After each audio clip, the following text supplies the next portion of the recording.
So yun yan, yung ating homiletics ay dalawang bahagi.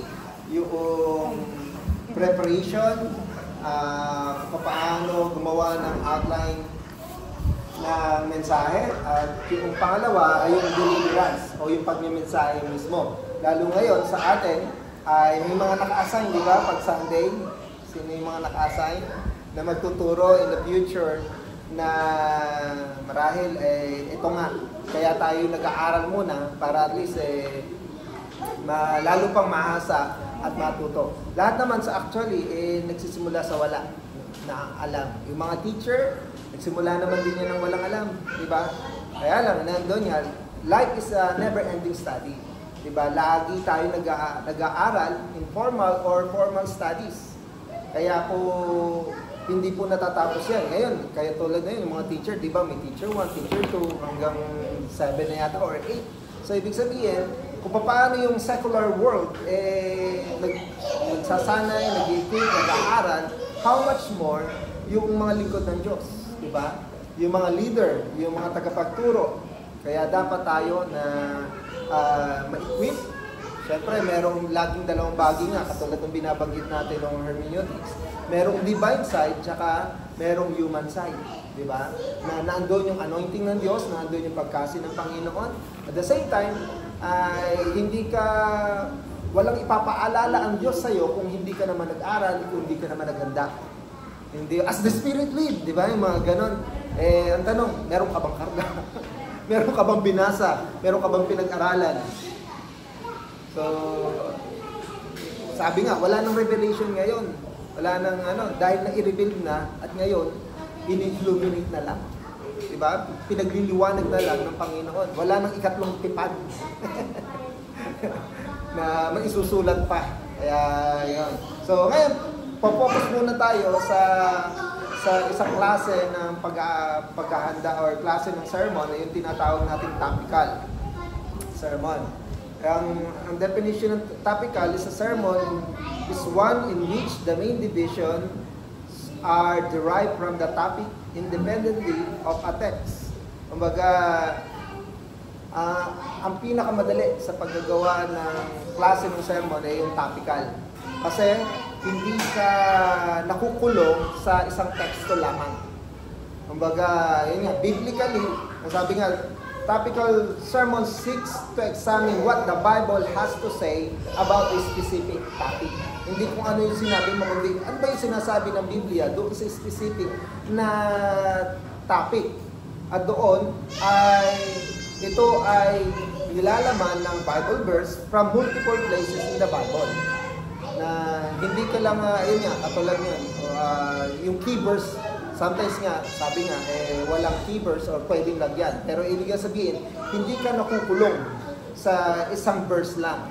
Kumbaga, malaya ka ngayon na tingnan ano ba yung sinasabi ng Biblia patungkol sa iba't ibang uri ng topic. Lalo na nga na related to support the primary topic. Okay? So, number 1, ang topical sermon begins with a topic or theme, and that the main parts of the sermon consist of ideas in which come from that topic. So, naalala niyo pa ba kung ano yung pagkakaiba ng topic tsaka ng theme? O ng subject? Na madalas akala natin, ito yung topic na baliktad pala. Kumbaga, yung subject tsaka yung theme halos nagkakapareho, di ba? So, ano daw ulit yung patungkol sa topic? Kadalasan, ang topic ay sinasagot ng questions. Ayun, sinasagot ng questions. Ano na? More specific. Focus. More specific, focus. Ano pa? Declarative, pwede rin, ano? Interrogative. Interrogative na madalas ay para madali na ito yung topic. Magbigay nga po tayo ng another topic. Dahil mamaya magkakaroon na naman tayo. So at least, kumbaga pa-focus nga tayo, paano natin ito gagawin. So, another topic, anong gusto niyong idea o paksa na gusto nating pag-usapan?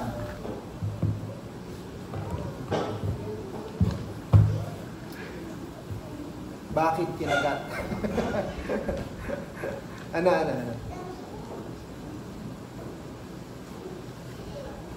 Ito na naman. Kita ko makain eh. Ay, hindi pa ba? Nag-ahawal po. Usually, di ba, interrogative, mga patanong. Sige, ano yung mana natin? So, the theme is your general subject matter. Kaya katulad natin ngayon, di ba? Breakthrough, year of breakthrough. Yun yung theme. Then, yung topic, about healing. Then, yung subject, healing naman. And then, every Sunday ngayon, iba't iba na yung ating katulad ng Jehovah Jireh, Jehovah Rapha, di ba? Pwede daw declarative, pwede din interrogative. At usually, yun nga, mas madali yung interrogative dahil nasasagot na kagad yung mga tanong. Or meron nga daw tinatawag na halimbawang discipleship. Pag pinag-usapan yung discipleship, yun yung team. Magbigay nga po tayo ng pwedeng gawin nating topic about discipleship. Lagi natin pinag-uusapan. Sige. Ano yung po pwede nating gawin? Paikot. Sige. Mas madali yun. The cost of discipleship. The cost of discipleship. Or being disciple. Wow, tama. Okay, next. Next. Ha? Magbigay ng topic about discipleship. Pwedeng interrogative or declarative. Next. Tagalog. Gusto yung Tagalog. Cost. The cost. Pagdidisipulo or disipulo. Pagiging. O pagiging disipulo.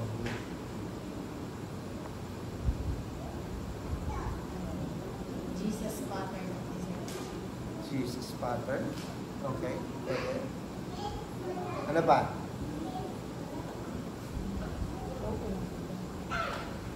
How to make disciples. How to make a disciple. Ano yan, Brother Michael? Tuturo yung scholar niya. Paikot nga daw. Tuturo niya yung scholar niya. Sister Ann. Ay, Tagalog. Ano ang pagdidisipulo? What discipleship is? Ano pa?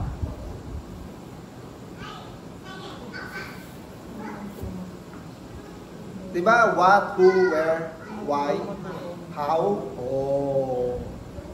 Lalagay nyo lang yun. Ano?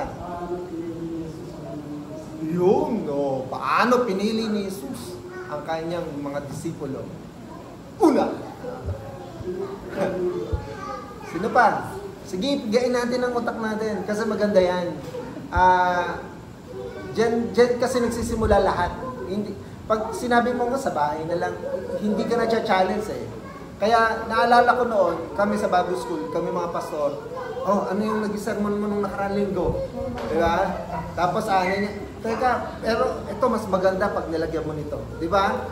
Nagbe-brainstorming kami para at least may mga bagay kasi hindi nyo na nakikita, so nakita nila, o ito, mas, kumbaga meron tayong specialty patungkol sa ganitong topic. So, na ilalabas. Kumbaga napipiga, na lumalabas yung tunay na so, yung lasa. So, ano pa about discipleship? Who should be discipled?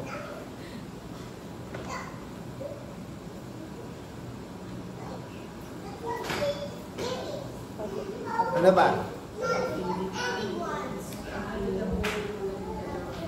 Yun, pwede rin. Paano nabuo ang 12 alagad?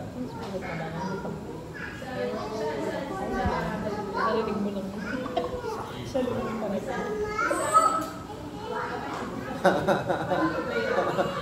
Okay na yung paano na po.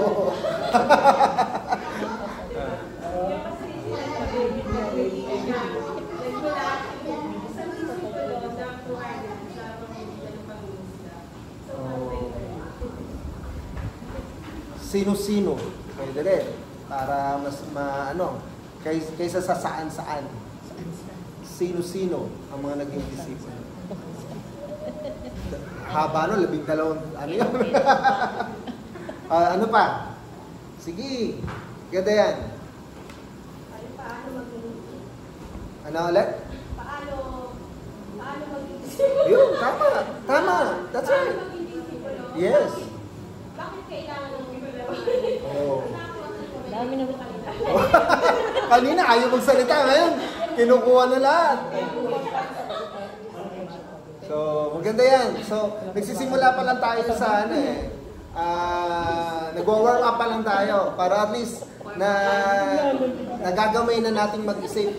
Gumagana na yung ating mga utak na lalansa na. Sino ba yung magdadagdag? Ito. Oo. Bakit 12 ang disipulo? Ayun nga, kaya nga may cheater. Ang ano kasi, di ba, merong nagpaliwanag yan na bakit 12 tribo, 12 elder. Kaya naging 24 yun di ba? Yung tribes, 12 tribes of Judah, tsaka 12 disciples, merong ganong So, bakit 12 buwan? Oh, di ba? At ngayon, bakit 12 disciple? Di ba? Ano ba? Brother Mel? You are who you follow. You are follow. You are who you follow. Who you follow. Or para mas maisip, follow me, that. Title more on yung follow that. Para sa Biblia na follow me, I will make you be. Oo. So, More on title. pero yun, you are, ano ulit? You are who you follow. Ayun, you are who you follow, disciple making. Ayun, pwede. Kumbaga, hindi nakita kagad yung discipleship na word, pero iaano mo lang yung parang theme or statement na doon ka iikot. Sige. Rocks. How to have a disciple. Target. Oh, how to have a disciple heart. Oh, pwede. Mami, ano sabi? How to make How to make disciples. Okay, sige. Then, number 2, dali lang ako kausap O, baka may dati. Hindi. Nagturo lang po. Nagturo ka ba? O, sige. Sige, mamaya meron pa tayo. Dito nyo na ako tanong, may naisip ka po. Sige. Ano yan? Importance of discipleship. Ayun. The importance of discipleship. Okay. So, hindi daw ito nagre-required o nangangailangan ng teksto bilang batayan ng mensaheng ito. Yun ay isang tiyak na teksto ay hindi mapagkukunan ng pangkasalukuyan na sermon. Kumbaga, it does not require a text as the basis of its message. Kaya nga yun, yung binanggit ni Pastor Lance, na kahit walang teksto, yung title o yung subject o yung topic ay po pwede. Pero binubuo nga ito ng mga subpoints na patungkol doon sa salita ng Diyos. So nakabase ito sa salita ng Diyos, hindi base sa libro o base sa balita, di ba? Kumbaga, dinidrive po ito, nanggagaling po ito sa salita pa rin ng Diyos. Pangatlo, we start with a biblical topic. The main division of sermon outline must be drawn from this biblical topic, and each main division must be supported by a scripture and scripture reference. Kaya po, meron na pag napansin nyo, pag nasanay na kayong magganito, may mga tao o preacher na isa lang ang binanggit pagkatapos ang haba na sinabi at wala man lang ka-verses. Meron kayo naririnig na gano'n? Di ba? Ang problema doon, yun nga, meron siyang topic pero kaya nagiging puro na lang sabi ng iba, hindi nila kinukuha. Saan nila sa Biblia yun binabasa? Tama? Mahalaga na meron tayong mga division. Mahalaga na meron tayong scripture reference. Ito pa isa. Napansin ko nga din yun. Na kapag nangangaral tayo, huwag niyong i-assume na alam na nila. Kapag in-assume nyo kasi na alam na nila yung tinuturo mo, o halimbawa kaligtasan, huwag mong i-assume na lahat ng nakikinig ligtas. Kapag in-assume mo kasi yon, hindi ka na mag-aayang magpatanggap or hindi mo na papaliwanag pa ng maayos ang topic patungkol sa kaligtasan. Diba? Kasi iniisip mo, alam na nila, hindi po. Huwag niyo po yung, ito yung sa mahalaga din na kailangan din natin bilang mga tagapagturo. Halimbawa yan, lalo na yung bagong meeting o pangalawang meeting, huwag niyo pong i-assume, lahat na ba ligtas? Minsan, oo, pero ang totoo, hindi naman talaga. O hindi nila naunawaan yung tunay na kaligtasan. Ikaw naman, dahil akala mo, okay na pala, ligtas na, okay, iba na lang. Or lalaktawan mo na yung kasama doon sa topic na gusto mong mangyari. Meron nga akong naalala na dito na mismo sa preaching tsaka yung na kasi ang paraan natin is deliverance di ba? Yung pagpapahayag. Wala daw yung iniiwan sa theater. Bakit yung mga nagte-teatro ang kakapal ng makeup? Pag nakita niyo yung mga cast ng theater, kapag nakita niyo ng malapitan, ang kakapal pala ng makeup. Pero dahil nga wala silang effect di ba? Walang video effect. Kung ano yung makikita mo doon, paano kung malayo ka? Kaya ang gagawin nila, kakapalan nila yung makeup para hindi magmukhang buhay. Nakukuha niya? Para may i-project, yung dapat nilang i-project. Kasi wala silang mga aparatos para dayain. Di katulad ng actual. The same thing yung pangangaral. Kaya nga sa paggagawa pa lang, dapat nakita na natin doon, inaayos na natin ito ng maayos. Kailangan ma-magnify na kaagad bago ito i-deliver. Kasi wala tayong ibang paraan na sabihin na natin, yes, may banal na Espiritu Santo, pero yung the way na may papaliwanag pa ito ng mas maayos, hindi ito mauunawaan ng marami. Babase lamang sila sa kanilang naririnig. Nakukuha niya? Kaya nga tayo ngayon nagaganito Kasi kung sinabi ko lang to, binasa ko lang to kanina, hindi nyo gaano maintindihan. Di ba? Kung basta lamang binanggit, lalo noon, wala silang paraan para isulat lagi. So, kaya dapat, yun nga, meron tayong supportive scripture. Mahalaga po yan. Na, yes, kahit wala yung text, pero meron ka ngayong supportive scripture na binabackupan kung ano yung mga subdivision na gusto mong ipaliwanag. At dahil nga din doon, yun nga, hindi ka ngayon tuloy, sasabihin mo, ito gusto ko ipaliwanag Di ba? Hindi ka ngayon magbabase doon sa gusto mo na lamang. Kumbaga, meron kang scripture reference Yung scripture reference, doon yung mag-guide sa'yo, ito yung tama. Hindi lamang yung gusto mong iparating. Dahil napakalaya nga nitong topical. Pwede mong bumunot ng bumunot. Pero dahil nga, merong guidelines. Meron kang mga scripture reference. Hindi ka ngayon basta-basta na lamang aalis or lalayo sa gusto mong ituro. Paliwanag? So, ito yung ilang example ng topical sermon. Sabi nga, Satan's attack of the family. Yung aim nito, to recognize some aspect of his attack. So, letter A, o yung iba nga, 1, 2, 3. O, yung number 1, his goal is to devour. 1 Peter, basahin nga po natin yung 1 Peter 5 verses 8 and 9. So, ibig sabihin, yung kanyang topic is about Satan's attack of the family. Okay? So, ano yun? So, ano yung goal ni Satan? His goal is to devour. So, Manila. Ano sabi ng 1 Peter 5, 8 and 9? Maging handa kayo at magbantay. Ang yakang kaaway ninyo ay parang iyong Umaang.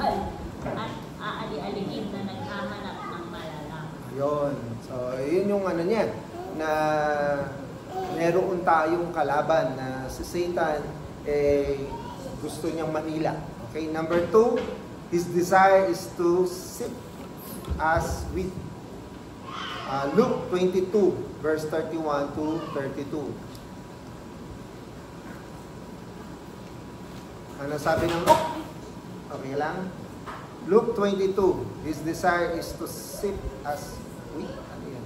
Pakibasa nga sa Tagalog. Luke 22, 31 and 32.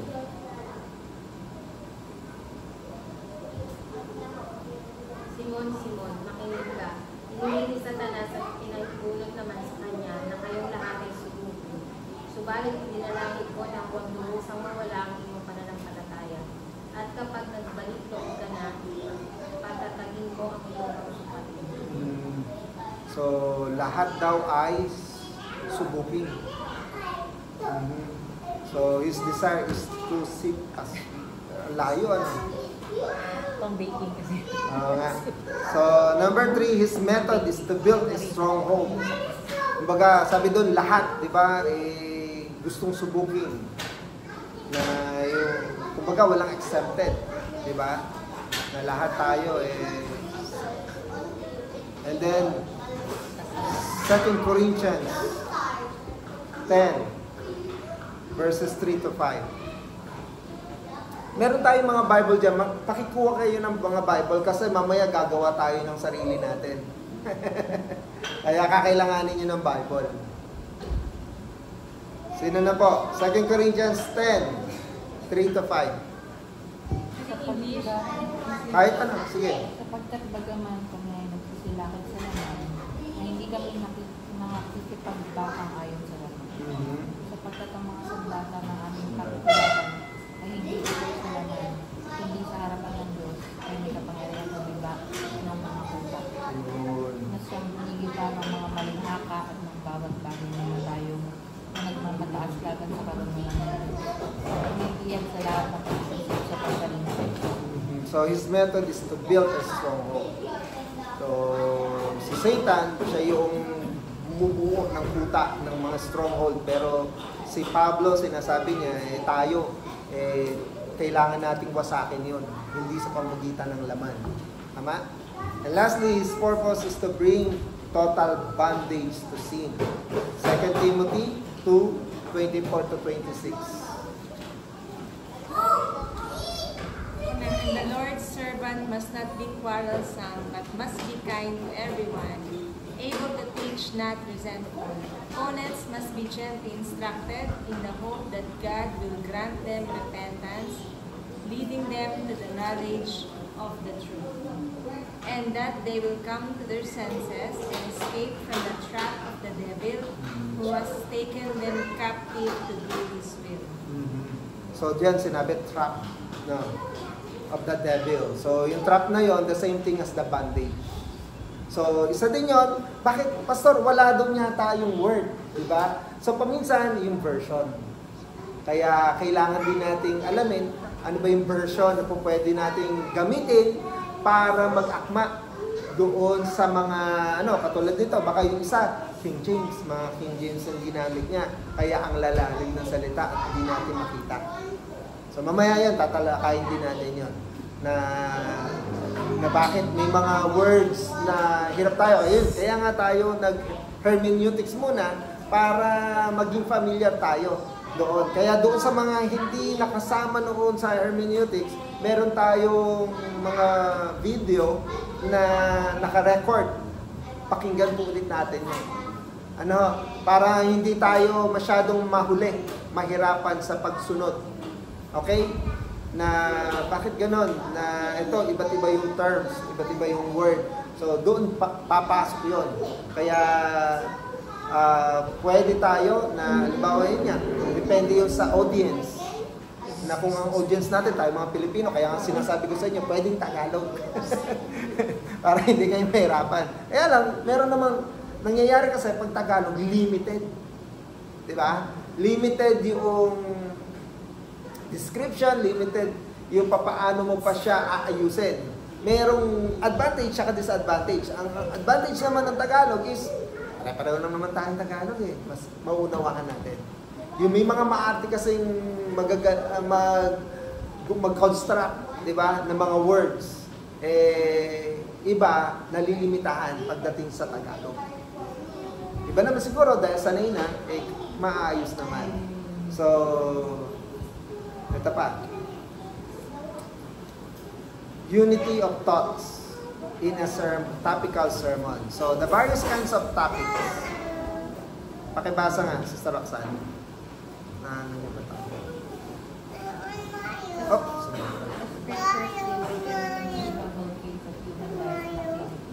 They also reveal God's purposes in grace toward men in time and in eternity.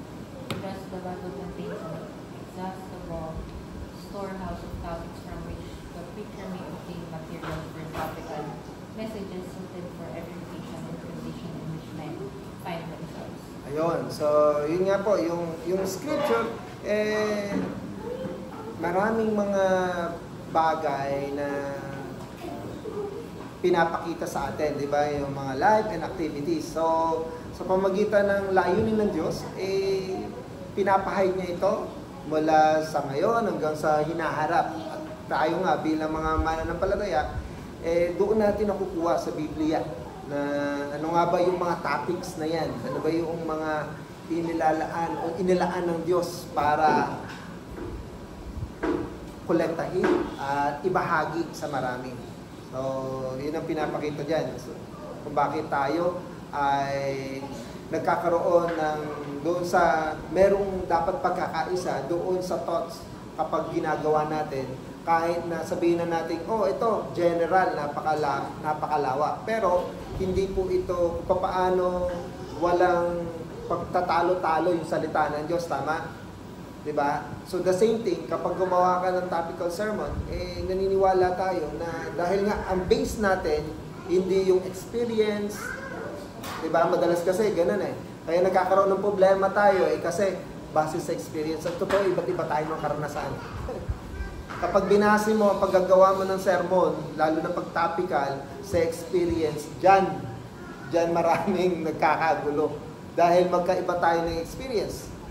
Lalaki sa babae, magkaiba tayo ng gender. So, hindi po pwede. Kaya ang tanging base natin, ang foundation natin, yung scripture. So, kaya nga sabi, there are many things such as influence for good, little things God uses, blunders of God's children, blessings, and so on and so forth. Na napapansin natin, merong lang central idea kapag gumawa ka ng topical sermon. Kaya nga po, mula doon sa subject, di ba malaki, o papaliit na siya ng papaliit, hanggang sa doon ka lamang muna magpo-focus. Dahil may mga tao na, halimbawa yan,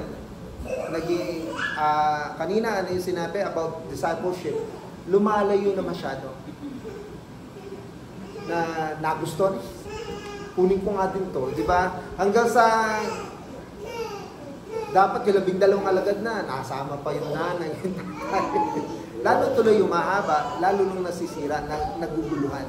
So, dapat merong unity. Dapat nakakonsentrate doon sa topic. Okay, ayan. Choice of topic. If we are to know the topic to select, we must seek the leading of the Lord. The choice may be determined by the theme on which minister is asked to speak, or by specific occasion on which the message is to be delivered.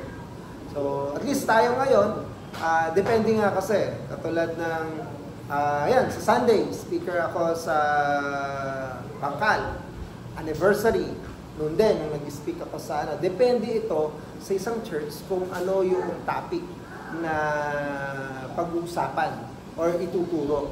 Kaya doon ka ngayon magpo-focus kung ano yung gusto nilang mangyari, at the same time kung sino ang yung tuturuan.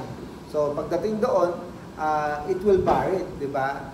Na paano nila ito maunawaan, paano nga nila ito lalong ang goal natin bilang mga tagapagturo ay hindi pahirapan, kung hindi maging mas malinaw at mas madaling unawain yung salita ng Diyos. Yun lang, di ba? Ma-convey, maipahayag ng mas malinaw at madaling maunawaan ang salita ng Diyos. So, sa pamagitan ng topical sermon, ginagamit tayo para, yun nga po, i-share ng mas madali, i-share ng mas naunawaan ng marami. Next. The main division should be logical or chronological order. So, yung pangunahing division daw dapat nasa logical or yung may pagkakasunod-sunod. Halimbawa, pakibasa nga po. Okay. Number 1.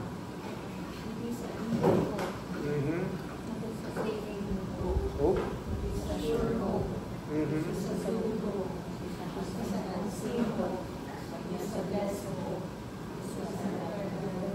So, ano po yung napansin nyo sa pagbabalangkas ng topic na characteristic of believers?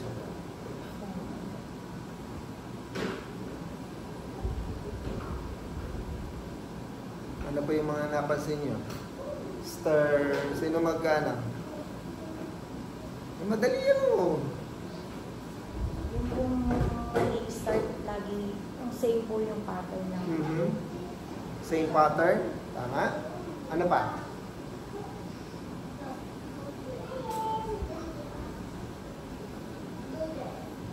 lahat may hope. Ayun, lahat may hope. Simple lang.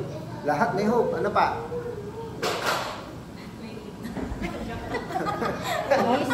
Nakamiss din. Yung ano, yun yung sinasabing yung order ng hope. Sabihin mo, from before salvation, papunta sa dulo. Kung anong klaseng hope. Pwede yun. Tama. Diba? Pansinin nyo. Kasi nga, diba, sinabi nga natin, malawak to topic. So, ito yung art and science, kung paano mo sasalansan yung mga pagkakasunod-sunod. Ang hirap kasi gawing eternal hope kaagad nang wala pa yung saving, wala pang living. Nakuha nyo? Kumbaga, nagsisimula doon sa parang baby. Katulad noon, di ba, yung sa Peter, di ba, binanggit, yung pagkakasalansan niya, hindi yung binanggit ni ni Pedro, is nauna yung anak, tapos tatay, tapos binata. Tapos ang ginawa kong sermon, isa-isa ko. Hinuli ko yung matanda. Nakuha niya? Na pwede yun, hindi yun masama. Kaya yun yung chronological. Na hindi porke doon na nakalagay is hindi masamang baguhin. Hindi po. Unless na lang na doctrinal na pag-uusapan, yun, hindi po pwedeng balik ta rin. Nakuha niya? Iba kasi nga yung doctrinal na pinag-uusapan kaysa sa paggagawa ng sermon. Okay? Nakatulad yan, chronological, na hanggang sa kamatayan, pinapakita na may pag-asa. Mula doon sa pamumuhay, kaligtasan, habang ngayon ikaw'y nabubuhay. Diba? Habang naandito ka, yun, may mga hindi ka nakikita pa, may makikita ka, meron kang inaasahan, hanggang sa mamatay, meron ka. So, sobrang haba nito, pwede mo rin putulin na 2 serye. Pangalawa, the main division may be an analysis of the topic. Each part of the outline contributes to the completeness of the discussion of the topic. Ano po ibig sabihin nun? Na yung pagkakabahabahagi ng division na ito ay patuloy na tumutulong na suportahan or mag-contribute doon sa napili mong topic. Okay? Ngayon, ito pala hindi na ilagay. Workshop po tayo. So, maglista daw po ng suitable, at least 5 suitable topics for evangelistic message. Pause mo na. Or, mawawala. Ano? Tuloy-tuloy lang? Okay. Sige. Isip po tayo ng iba't ibang topic patungkol sa kaligtasan. Evangelistic message. Dali lang yan. And then, doon sa ano na yon, isa lang ang gagawin nating lalagyan natin ng laman. Okay? Ng division. So, sa 5 inyong mapipili, isa doon. Baka kasing yung kopyahan pag isa lang. So, mag-iisip tayo una ng 5 topic patungkol sa evangelistic message. Ay, ito mo dahil. OPC. Mga ano natin. Sige. Kaya kailangan meron tayong mga notebook tsaka pen. 4 na lang. Sige. 3. Pababa ng pababa yan. 3 topic. Okay? Sa 3 topic na yon, pipili ka ng isa, nalalagyan mo ngayon ng sub-points. At may Bible verse. Kaya kung meron din kayong maganda rin na meron kayong concordance or ito nga po, yung My Sword, pwede rin yung i-download My Sword. Para at least meron dyan kasi kapag binuksan nyo yung My Sword, pwede kayong